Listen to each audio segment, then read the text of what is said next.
Доброе утро. С 1 октября изменились правила об ограничении на выезд должников за рубеж. Поговорить на эту тему мы пригласили в нашу студию начальника отдела исполнительного производства Управления Федеральной службы судебных приставов по Чеченской Республике Ислама Саева. Доброе утро, Ислам.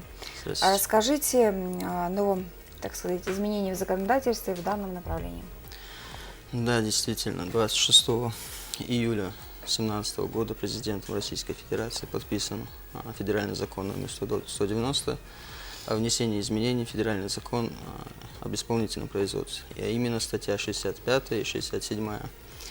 То есть данные изменения, они как бы внесены в части ограничения выезда за пределы Российской Федерации должников, у которых долг превышает 30 тысяч. То есть до сих пор превышало 10 тысяч, мы ограничивали. Теперь уже отдельные категории документов будут ограничиваться только в случае, если долг превышает 30 тысяч.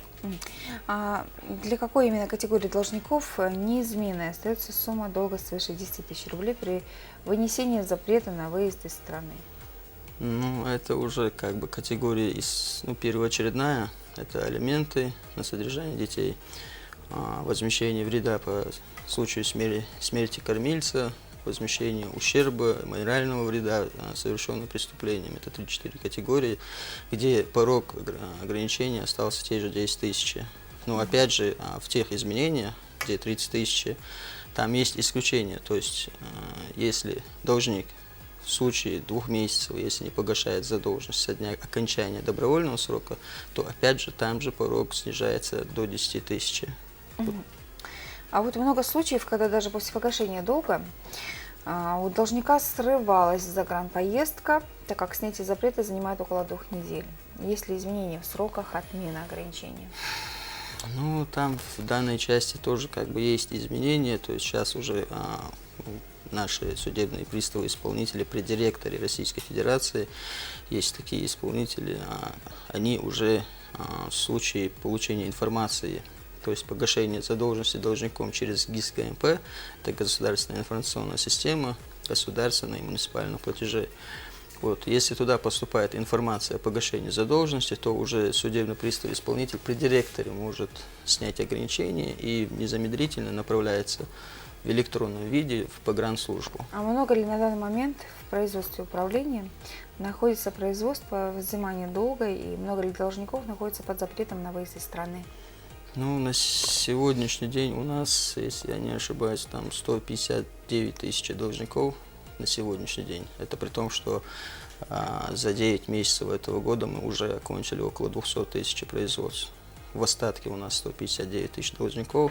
И с начала года нами вынесено около 18 тысяч ограничений на выезд за пределы Российской Федерации.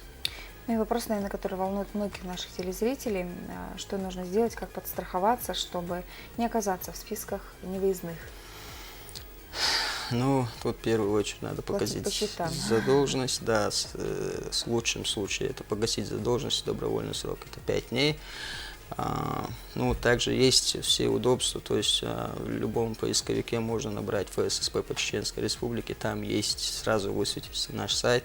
На сайте есть кнопка «Банк исполнительного производства», банк данных исполнительного производства, он прям сразу высвечивается, не заметить невозможно. То есть там можно, любой должник, гражданин может проверить себя на наличие долгов. Также есть бесплатные приложения во всех телефонах, Android, можно его скачать и установить на телефон.